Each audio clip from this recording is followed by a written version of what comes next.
સુરત જિલ્લાના સાયણમાં પ્રશાસને દબાણો પર બુલડોઝર ફેરવી દીધું છે।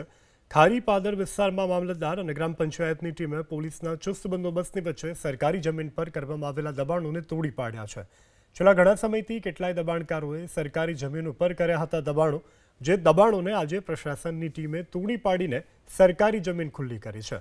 તો આ તરફ ગુંડા તત્વોએ કરેલા દબાણો પણ અમરેલી જિલ્લા પ્રશાસનની ટીમે કડક કાર્યવાહી કરી પોલીસે તૈયાર કરેલા 113 જેટલા ગુંડા તત્વોની યાદી અને પોલીસ કાર્યવાહી કરવામાં આવી છે।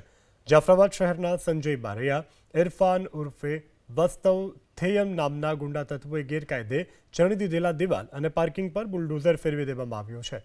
કોઈ અનિચ્છનીય ઘટના ન બને તે માટે પોલીસે ચુસ્ત બંદોબસ્ત ગોઠવી દીધો હતો।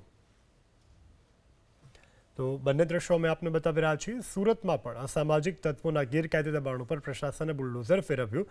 અમરેલીમાં પણ ગેરકાયદે જે બાંધકામો હતા તેના પર પ્રશાસને બુલડોઝર ફેરવ્યું છે।